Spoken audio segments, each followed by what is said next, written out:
Hey, welcome to Greenlight. So today we're gonna do something a little different, and we're gonna talk about the behind the scenes of SKYBOX. It's a new Gunna music video, and we're gonna kind of discuss the things I see in the behind the scenes video that they've released for the music video, and then we're gonna discuss a couple scenes of the music video itself. So let's get started right now.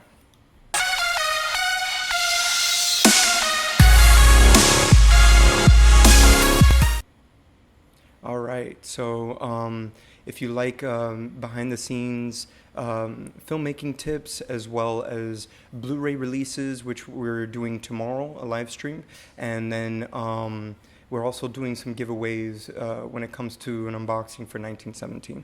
But today we're talking about new Gunna music video, and the new Gunna music video is really interesting, and it has a great intro in the beginning, has a little bit of storytelling. A lot of music videos nowadays have some really good storytelling with their art direction and the camera work, and even all the style and clothes that they have, and animation. There's some stop motion animation in here, but let's get started. Let's check out what they have released. I'm not gonna have any music playing or anything in the background for this. I'm just gonna have the video and just talk over it.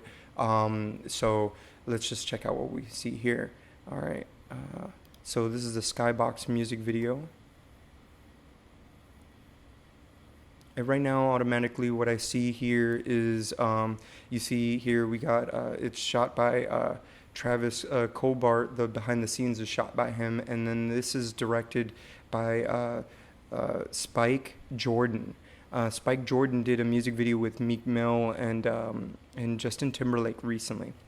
We'll check out his IMDb shortly.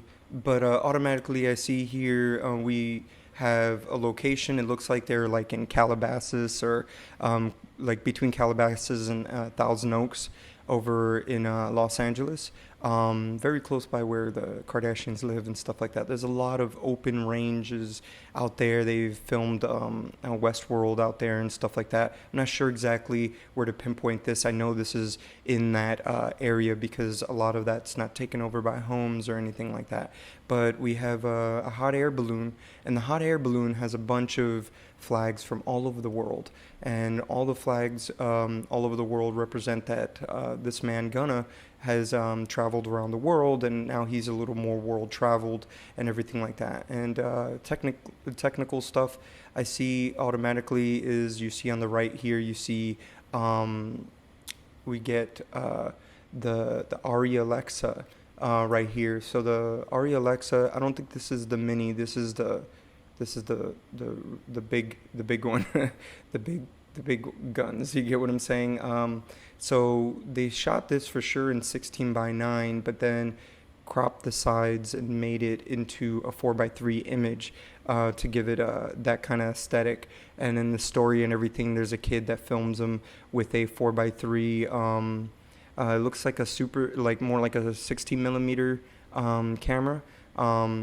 Of film, so it's got that like style and aesthetic and stuff like that. So let's play it. So we see some like handheld work. There's a whole location that they chosen, which works very well. And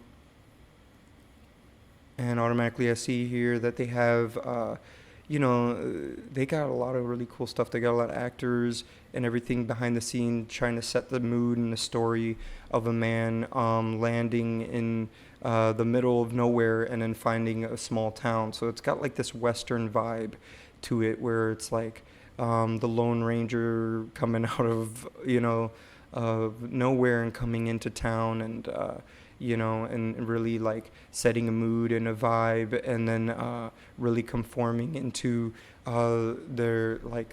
into the town and everything like that, and people loving him and really digging his music, which is I believe the whole idea of this, where he drops down into a town and they really digging his work. So let's move on.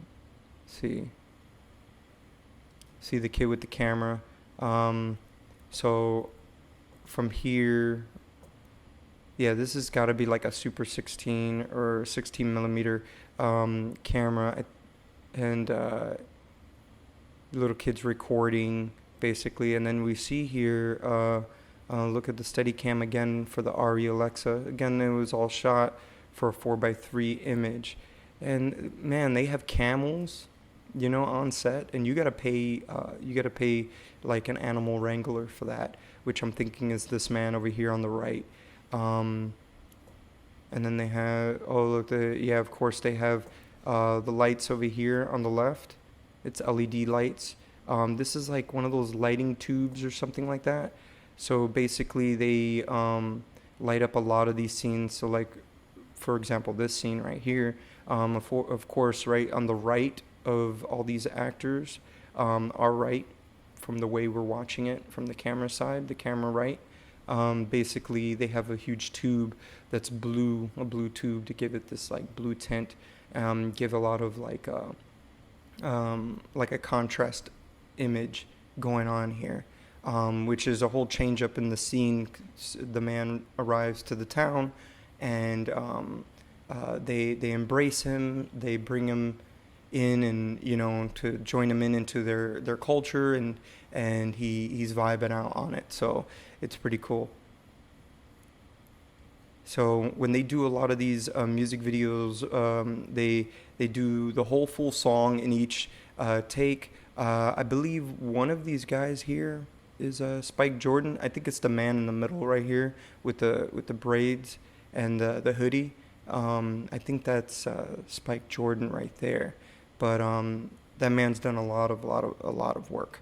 If you ever seen Reeler and Dealer, I think it's called, the music video, with Juice WRLD and Future.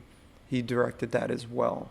And the most recent, what I was saying about Meek Mill and Justin Timberlake. So talking about this location. So location is everything. This looks to be a location that's probably pre-built. And I don't think this is exactly in a backlot or anything like that. But it could be somewhere like by Calabasas or something like that. I'm not sure exactly where this is, but again, location tells the story, and the story here, it's like he arrived. Basically, it looks, I believe all the people in there, from what I see, they look like they're Armenian. So this could be a play on with that. It's not very specific to what it is, what culture and everything like that, but that's not the point here. It's basically dropping in a new town, and they're really digging what I do, and my music and my vibe and everything like that, and I'm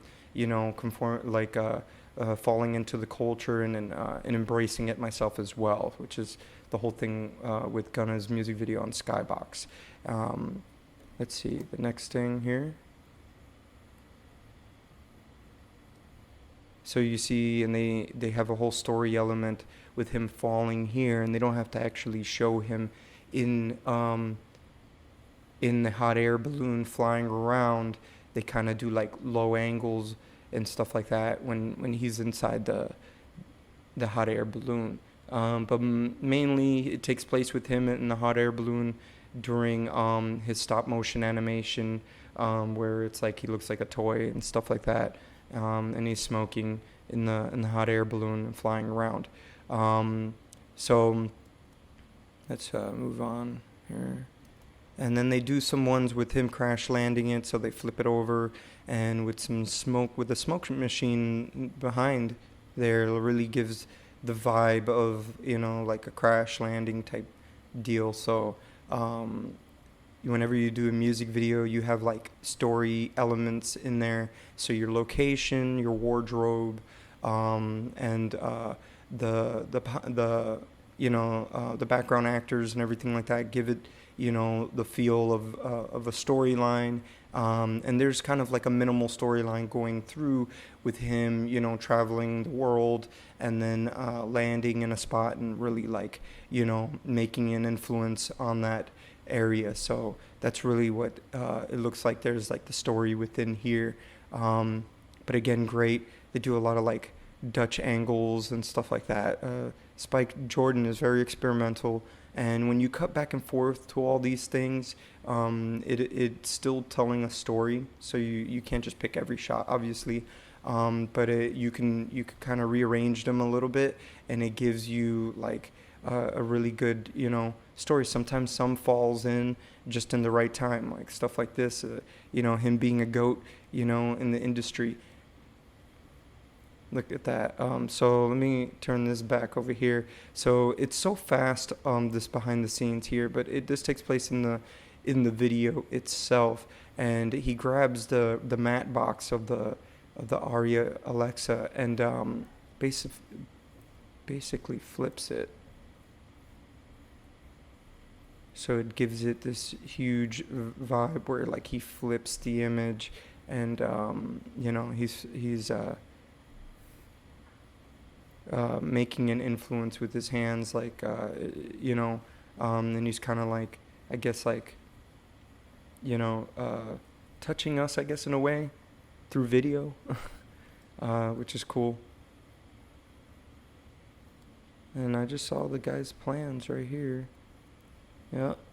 So he does what most directors should do, and writers. You plan out your shots, everything. I could see like numbers over here on the right page, and then on the left page you see a storyboard, more or less of a storyboard. So there's certain things that the man was like looking forward to. It looks like that hot air balloon comes down, and then there's the kid probably sees him and everything like that. So it's all leading up to the kid running up to him, filming him with the 16 millimeter camera. So let's move on over here. Then they got this drone. Again, like all this goes by so fast, and a lot of music videos right now, they do these like really, really short BTS stuff. And I can continue doing this for everybody and have this explanation for behind the scenes of these music videos. But let me know in the comments below if you enjoy that. And look at him here in the hot air balloon. Obviously, they it looks like they erased all the ropes on the sides, kind of touching everything. So they can like holding them down so the hot air balloon doesn't just fly away and stuff like that, because it's not what it's necessary or something that they needed. And they've done like, they'll do some shots. I believe this is a night shoot here, and they just did a quick thing. It looks like in the car with like in the limo shaking and stuff like that, giving it a really like wild vibe. And the goat talking in the video is pretty cool. There I see on the right there of the camera to kind of like cut down on the light, on the sunlight. It's all natural lighting, which is really, really good with the Aria Alexa. It gives it a film look. And trying not to show have the music playing, just because when the music is playing, I could get like taken down or something like that. So let me know if you enjoyed this explanation. I'm sure it was kind of short and everything like that, but if you like more things like this, I could do more of a brought out explanation on these music videos. There was a cool 2D, like there was a cool like animation type thing with stop motion type animation going on with the video. And yeah, it's not even letting me show. It's crazy. It's not letting me even show this here. So basically, let me know in the comments below what you think of this video. Don't forget to hit the subscribe button and notification bell so you can know about more of these filmmaking tips. And go ahead, make your music videos. Let me know in the comments below if you have any music videos coming out. And from what you learned here, let me know again in the comments below. And I'll see you here tomorrow with Blu-ray releases.